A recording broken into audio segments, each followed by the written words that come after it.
Ah, tu vois, ils y sont depuis longtemps ces tanches. Bizarrement, dans l'arc, il n'y a qu'ici qu'il y en a beaucoup. Elles sont toujours restées, même avec les crues, elles restent ici. Pourtant, des fois, l'eau, elle monte jusqu'au panneau. Quand il y a une crue, là-bas, c'est la route, elle est... Et les tanches, elles ne partent pas. Ouais. Mais ça fait des années que, tu vois, bah, lui, 1986, il en a fait 16. Donc ça prouve que ça fait longtemps qu'elles y sont. J'étais pas né, il y en avait. Bonjour tout le monde. Aujourd'hui, on se retrouve pour une partie de pêche à la canne. On est du côté de Tretz, sur un petit parcours qui s'appelle l'Arc, qui est géré par une petite section locale qui entretient vachement bien le parcours. On trouve une densité de poissons assez impressionnante et une variété aussi impressionnante avec beaucoup de tanches, des carassins, des gardons, des rotangles, des ablettes, des chevennes, des goujons. Enfin, je crois qu'il n'y a pas une espèce qui ne demeure pas dans cette petite rivière. Et c'est agréable à pêcher, on est à l'ombre. Donc même sous forte chaleur, on va dire qu'on est plutôt tranquille. Donc on va essayer de plutôt cibler les tanches. Voilà, plutôt cibler les tanches parce que c'est un poisson qui plaît à tout compétiteur. Je crois que c'est un poisson qui fait l'unanimité dans la pêche au cou. C'est un poisson aussi magnifique, que combatif, que malin. Donc on va essayer de prendre du plaisir à pêcher à la canne ce poisson-là. Bon, bien évidemment, on va attraper d'autres sortes de poissons parce qu'il y a tellement de sortes différentes qu'on ne pourra pas cibler que les tanches. Mais on va dire que la stratégie sera ciblée vraiment pour essayer d'optimiser, d'attraper ce poisson en priorité. Niveau stratégie, aujourd'hui j'ai choisi de pêcher beaucoup au terreau coupé, au castor et un tout petit peu de maïs. Alors j'ai pris aussi des pinkies mais je vais éviter de les mettre parce que justement le fait qu'il y ait beaucoup de poissons blancs, de petits chevennes et tout, je me ferai envahir instantanément. Donc je vais privilégier de couper des terreaux avec un peu de castor, un peu, pas beaucoup aussi, parce que ça aussi ça attire quand même pas mal le petit poisson. Contrairement à ce qu'on pourrait croire que ça cible que les gros poissons, les chevennes en sont friands, et même les petits, donc je ne vais pas trop en mettre non plus. Et après je vais mettre quelques graines de maïs, très peu, parce qu'il n'y a quand même pas énorme, enfin il y a beaucoup de tanches, mais pas de quoi prendre des boîtes et des boîtes comme on pourrait faire en carpodrome. Donc je vais en mettre très peu pour que quand j'en mette un à l'hameçon, que je puisse avoir une chance d'attraper quand même le poisson, de l'intéresser. Et puis après ça sera principalement une pêche au terreau. Et après au niveau amorce, pour les tanches, j'utilise toujours des amorces plutôt sombres. Et là ce que j'ai fait pour essayer de gaver les petits poissons, j'ai fait une amorce donc plutôt classique, une amorce typée étang, avec de l'épicéine. Et j'ai rajouté une amorce à base de pelé broyé et un peu de farine de poisson. Voilà, donc le but c'est qu'il rentre et qu'il se rassasie assez vite pour espérer choper ces fameuses tanches. Alors pour les lignes, j'ai choisi deux lignes, une 0,25 et une 0,50. Alors pas forcément monter très gros en diamètre de fil parce que ça reste des poissons quand même sauvages. À la base, les tanches, ce n'est pas des poissons de lâcher, ça fait des années qu'elles sont là. Donc elles sont assez malines quand elles le veulent. Donc j'ai monté des corps de ligne en 12 centièmes. Et après en bas de ligne, là je vais mettre du 10 centièmes avec un hameçon de 16 mais plutôt petit. Monté avec des petites cendrées, dégressifs, donc une plombée plutôt souple. Les plombs légèrement espacés pour ne pas créer un point dur sur la ligne, pour que ce soit assez souple à la descente. Et après en élastique, j'ai misé sur du 1,6. Voilà, pour avoir quelque chose quand même, pour pouvoir combattre sans se faire balader, comme on dirait promener le chien pendant, pendant un petit moment. Donc 1,6 ça laisse quand même un peu de puissance pour être un peu autoritaire sur le poisson et pas se faire mener. Alors pour l'amorçage, je vais partir sur un amorçage plutôt light. Je vais faire 6 boules de la taille à peu près d'un peu plus gros qu'un œuf, avec un demi-huitième de terreau coupé et un demi-huitième de castor. et quelques graines de maïs pour accompagner le tout. Je vais poser ça à la coupelle. Pareil, discret, sans faire claquer mes boules. De toute façon, les poissons sont naturellement contre les berges sur ce parcours. Donc ça ne sert à rien de faire plus de bruit que ça. Elles y sont. Donc il faut juste leur mettre la table. On attend, voir ce qui se passe. Elles ont tendance à se faire trahir par les bulles qui remontent. Donc on sait de suite si elles sont là ou pas. Et après, au fur et à mesure de la pêche, quand je vois que ça ralentit ou que c'est un peu plus compliqué, je mettrai des toutes petites billes d'amorce avec pareil, un peu de terreau et très peu de casse-terre. Et à chaque fois mettre 2-3 grains de maïs au fond de la coupelle et à chaque fois poser ça. Et puis faire ça tout le long de la partie de pêche au rythme des prises.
Alors on est à mi-pêche.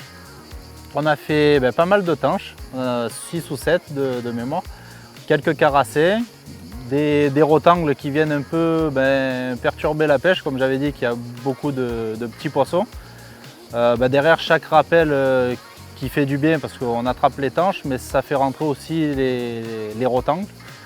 Et ça fait que malgré d'essayer au maïs ou mettre un gros verre, on attrape quand même ces poissons à travers les tanches. Mais bon, après au bout d'un petit moment ça se calme, les tanches reviennent, on arrive à en faire une, deux. Et puis après on remet la boule, on est re-embêté par les petits poissons malgré tout, mais après ça repart, on refait des beaux poissons. Donc voilà, on va essayer de continuer comme ça encore un petit moment et essayer de faire une jolie bourriche.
coup ils ont décidé d'aller chercher les racines. Ils étaient gentils depuis le début.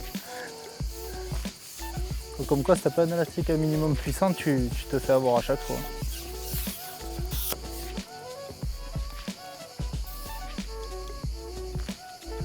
Qu'est-ce que c'est ce poisson? Ça c'est un carpo ça. On va t'énerver comme ça. Non, une petite tanche.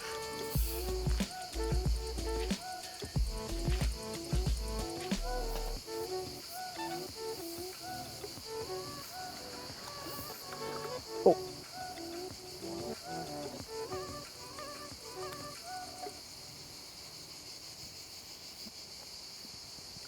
Ah.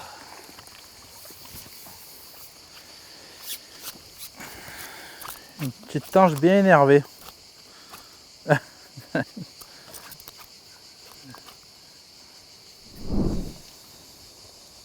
À la tanche, quand la pêche se durcit, il ne faut pas hésiter à utiliser une barre d'amorçage. C'est un poisson qui est très craintif. Et des fois, c'est inexplicable, mais de vraiment caler sa ligne sur les boules qu'on met à la coupelle. Caler, vraiment, même pas mettre les mains sur la canne. Elles doivent sentir des vibrations, je ne sais pas ce qui se passe sous l'eau, mais ce que j'ai remarqué, c'est que souvent de caler la canne et laisser pêcher la ligne, donc caler avec la barre, souvent ça apporte quelques tanches de plus dans la bourriche. D'ailleurs cet après-midi, on a eu un petit moment où les tanches se sont calmées, elles mordaient moins bien. Et à partir de ce moment, j'ai calé la canne sur la barre. Et le fait de laisser pêcher la ligne toute seule, on a réussi à faire déclencher encore 3-4 tanches derrière. Donc ça prouve vraiment qu'elles ressentent quelque chose. Des fois, elles sont plus méfiantes que par moment. Et dans ces moments où elles sont très méfiantes, le fait de caler la canne sur la barre et laisser pêcher, là, elles se font bien souvent piéger, quoi.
Ça, c'est quand tu veux mettre plus d'èche que d'amorce, tu vois.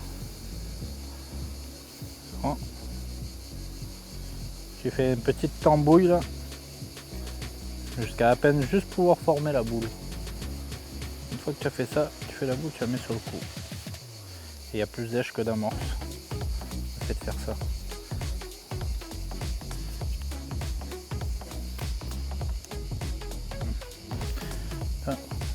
Un petit gâteau.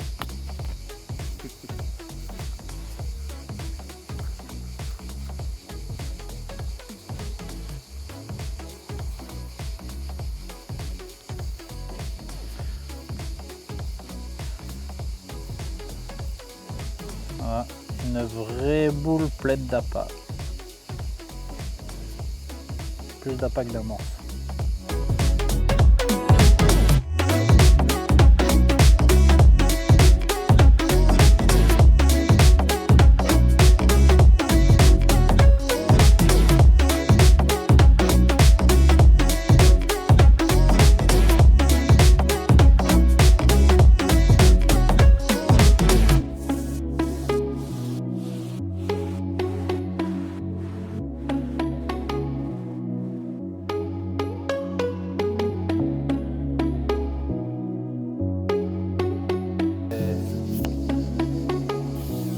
Et il manquait plus qu'elle.